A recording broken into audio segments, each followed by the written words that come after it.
and this is from Polygon, and it says the Rings of Power is holding Galadriel back. Galadriel has been a particularly difficult character for Amazon's Lord of the Rings series so far. While readers of Tolkien's work know her to be the one most powerful and interesting beings in the Middle Earth history, the Lord of the Rings and the Rings of Power also has to make her compelling and fallible protagonist in a TV show. And so far, it hasn't managed to find a balance between the two. While her moment-to-moment actions were questionable in every episode, the eye and the second to last episode of the season felt like a culmination of all the disappointing and frustrating choices the show has made with Galadriel so far. I still hate her. I still hate this character. I feel like she's I would say she's actually literally like, okay, like the whole village is completely covered in Cheeto dust. Everyone is fucking either dead or dying. And like she didn't like walk around and check up on like any of the villagers if they survived or anything. Like she basically just found Theo and a horse that like ran by her completely on fire and literally like, okay, cool, that's it. And then they just leave. They didn't even bother like checking up on like if there were survivors, right? I think there was even a burning person that she just ignored. Then they just rode off to wherever to scout. Is that really the time to be scouting for orcs when people are dead? A lot of people are dead. A lot of creatures are dead. Yeah, it's really strange. Then what else? What else was it? Isildur allegedly died, but I don't know why they decided to put that twist on, because literally everybody who watches knows that he's still alive. So I don't see the point in doing that kind of plot line.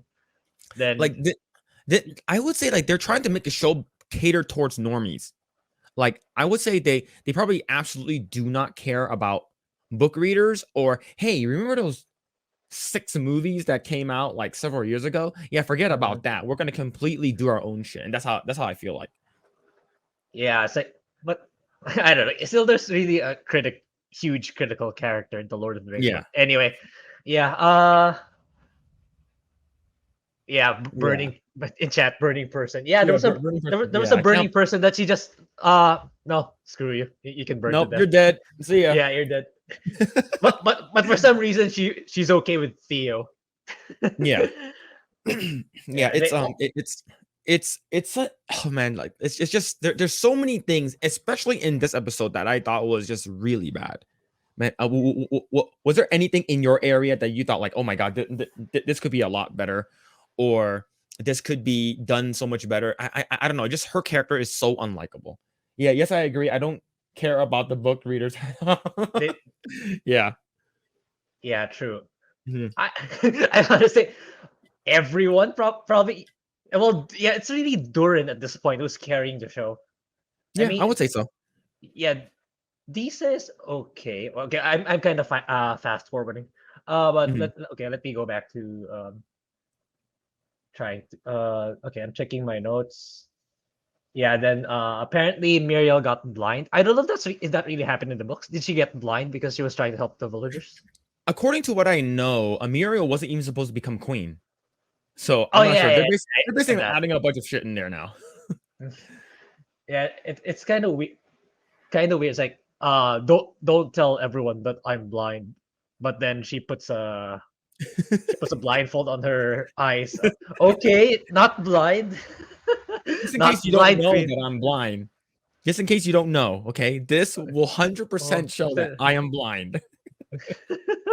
Well, they haven't invented sunglasses yet, so she can't wear sunglasses. Oh man. But so let's go ahead and continue with this article. The Rings of Power introduced Galadriel to audiences as if her badassness was preordained fact. Was a preordained fact. It was assumed this was just something everyone knew, like the showrunner saying she's cute. Not cute. She's Kate Blanchett from Lord of the Rings. You know her. She's cool. But the show never actually did any of the work to establish her competence as one of the world's greatest immortal warriors or her credentials as one of the most brilliant and ambitious elves. Instead, we get one troll fight in the beginning to prove Galadriel's martial prowess before the series begins to meticulously dressing down. Meticulously dressing down includes the banishment of from her people, almost dying in a storm and having to be rescued by a human, being rude and repeatedly mocked at Numenorian court, and finally having the same human teach her, an immortal elf, the finer points of diplomacy and art conservation.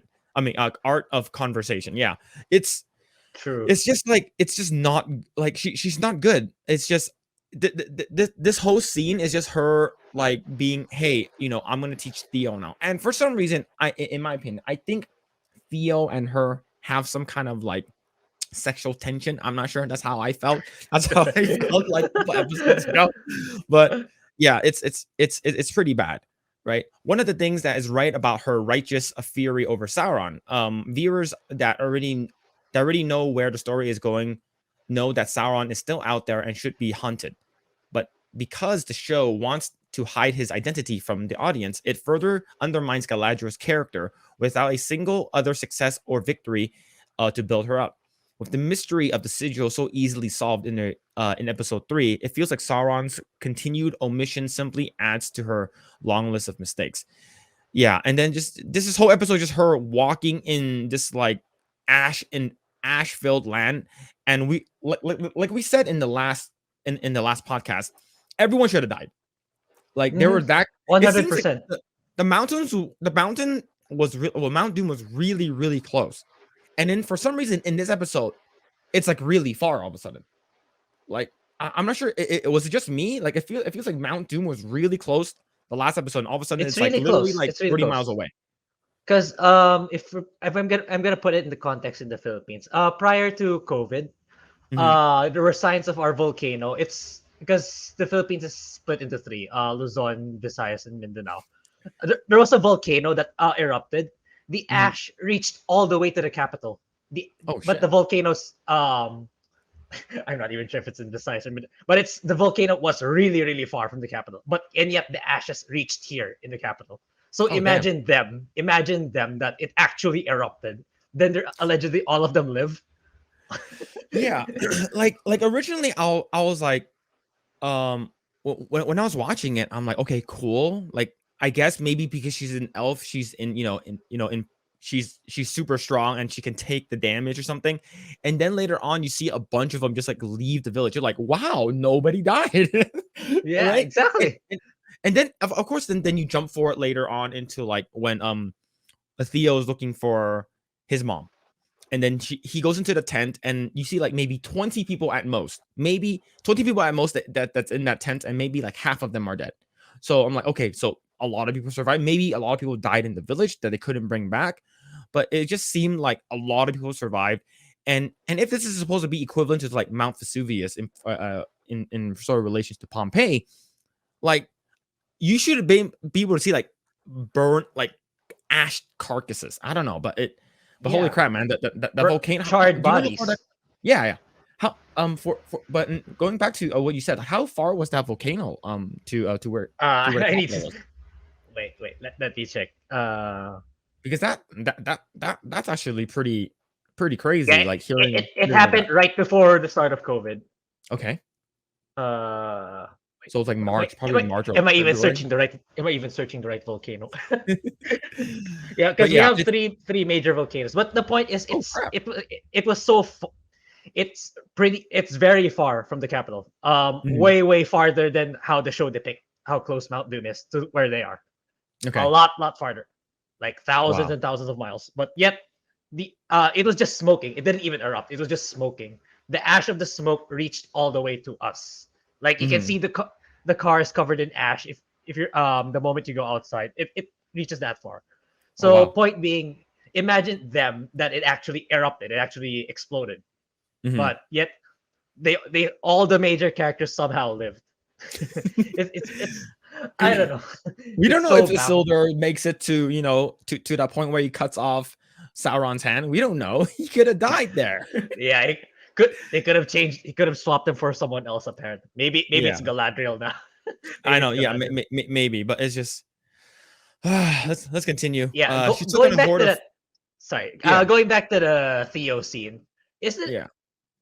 It's like it's so hypocritical of Galadriel to lecture him Mm, about not wanting. It darkens the heart if you show so much spite against the orcs. Considering the last episode, she goes very detailed to Adar on mm. how she's gonna kill the orcs. How she plans. It's I I don't know. It's like it's a separate writers not in talking with each other. yeah. Or It feels that I way. have a feeling that they have like too many cooks in the kitchen. Like literally like maybe like 10 writers or something like that, and they don't understand or like figure it out like what the story of her should be. And hey, we should actually make her like this. Actually, we should also make her very smart and wise, but also at the same time she contradicts her like what she believes in, right? Oh I yeah, don't know. it's in the article. I just saw it now.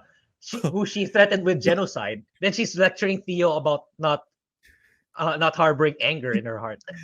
Yeah, yeah. She took on a horde of freed orcs, but did so with the army of her own. But did so with an army of her own behind her. She wasn't. She hasn't won any great battles that we've seen. She didn't slay any sea monsters after she jumped off the elven ship bound. Yeah, like maybe she maybe it was like really cool, but she killed the sea monster by herself. She didn't really convince Numenor to help the Southlands. And as we see in this episode, she hasn't fully earned the trust of Elendil, her longest standing ally in Numenor. When the episode's plots of the Southland tears itself free from post-eruption grief, it seems for a brief moment that Galadriel is poised for another realization, this time about her relationship to mortality and how death more wait and how death more seriously affects those she's now allied with. Even for someone who has seen countless deaths, this disaster is clearly on a larger, more permanent scale than Galadriel has ever seen, particularly when so many humans and Numenorians lives are lost, and rather than the temporary end of Elf in the Middle Earth experiences. But none other that ever comes. Galadriel never recognizes death as a permanent part of the lives of the people around her, or the idea of bravery could have greater meanings to the humans and Numenorians than it has to the elves. Instead, we get a hollow declaration of revenge and promise of more armies, though it's not clear who they want to fight or what they'll even avenge, since all of the main characters seem mostly unscathed, despite the fact that Galadriel has still yet to prove herself in the Rings of Power. Seeing her face the true limits of her supposed greatness as a warrior, or comes to terms with the true sacrifice it means Middle Earth when it's done by those who won't have another chance, could have been a profound moment that helped breathe new and vibrant life into the corners of the Tolkien's most interesting characters. Instead, in the shadow of Mount Doom, Galadriel remains revelation less and exactly as boring as she has been up to this point. It's Yeah, it's just like she she's just I feel like she's just really badly written, right? And yeah, I and the thing is that we're not talking about like, oh, the actor or the actresses are just like really bad. It's just yeah. they She's get crappy like material to work with. yeah. It's like it's more of I kind of feel sorry for her at this point because like she can't really do anything about it. Like I'd like to think that she's actually a really good actress. It's just that you have to work with what you've got. Like you cannot deviate Mhm. from you cannot say anything back or else they'll remove you from the so I mean yeah she's getting what do you call this backlash but it's can she really do anything? Can she Mhm. really like it's she has to work with what she's given so yeah it's makes me think reason like no it's not really we can't really put the blame on the actresses or the actors because it's really the management it's the writers it's the showrunners they're the ones who's Yeah. doing this. But man, okay. So one of like 3 or 4 parts in this episode where I literally screamed because I was like literally like lying down like watching it, and I was like, like I was still pretty tired. And then when she said, when Theo asked, "Who did you lose? Like who, what kind of kin did you lose?" And then she was like, "Oh, I lost my brother Finrod." and and then I also lost another, and I was like, don't you fucking dare say it, right? And she's like, my husband, and I literally like, what the fuck? I was so upset. I literally shot up. I'm like, no fucking way they killed him off. And then Celeborn, he was lost. I was putting on an armor on him, and then that's the last time I saw him. So I'm like, okay, you better not like kill him off. A character that's already established. We know that he's alive in the original trilogy. So you better not kill him off. It's because like she didn't necessarily say, "Oh, he's dead. I saw him die," but she did not say it. He's like, "Oh, he was just lost." Like I lost him. And I'm just like, "Oh my god!" Like I had to calm down. I was so upset. Yeah, I would think they're going for the latter. That's why his name was only mentioned now, this late into the season. Like I think they're going for like, oh, he's still alive. I think probably that maybe that's the twist of the final episode. Like, oh, he's actually still alive. Because like I think I don't know. It's an overkill to really actually get rid of him. Because as far as I know, their child, Celeborn and Galadriel, I think daughter is eventually gonna marry Elrond. Then their child Elrond and this daughter of theirs will give birth to Arwen, which will be the wife of Aragorn. Correct. So they really I don't think they're gonna go that far to killing off that tree. So I mean that's what I think. But yeah, it's kind of it could have been done far better because Celeborn is really really major character. So yeah, I agree. Yeah, but like with someone in chat says, I agree with that. Also, the writers are horrible. Yeah, it's just I have a feeling it's just that they're like, oh, we want to make her everything, right? We want people to relate to her so much that they put in so many things that it's like that contradicts everything that you sort of make someone's to make someone relatable. And it's just like, okay, now that she has so many of these things in her, it's just like you cannot relate to her anymore. It's like she's either going to be perfect or she's not, right? It's sort of like the last episode prior to this one, like how people were like what I'm literally like, what the hell? Like, how did she she's riding a horse and she just flips like that? I'm like, why would you ever do that? That's so dumb. And then you go online and hear people's like, Legolas did that too, like Legolas is actually did that, and we don't, and no one said anything. I'm like, dude, when Legolas did that, I was upset too. When Legolas did that in the original, I'm like, that's so like over the top, like no way. But we sort of just accepted that Legolas was able to do it. So then they're like, okay, now we have to do it with her too. And it's just like, hey, remember that? And then now you have her just bringing these characters like, okay, he we don't know if he's dead, but I think that he's dead. And you can't bring in her husband. It's because you got to have a love interest for her, which is what's it called again? Which is Halbrand, and Sauron. Halbrand, yeah. That's crazy. Let's see. So you have that, and then later on you see what's it called again? The Harfoots. Oh my god. God, yes. They were so dumb. I thought they were okay, but yeah, they're actually they're really horrible people. Yeah, they're awful. They're really really terrible people.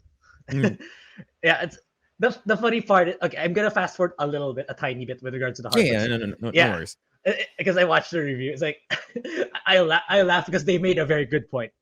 Their favorite character, their new favorite character, I'm talking about Angry Joe and Alex, and their new favorite character in the series is Feminem because she burned all their harvest.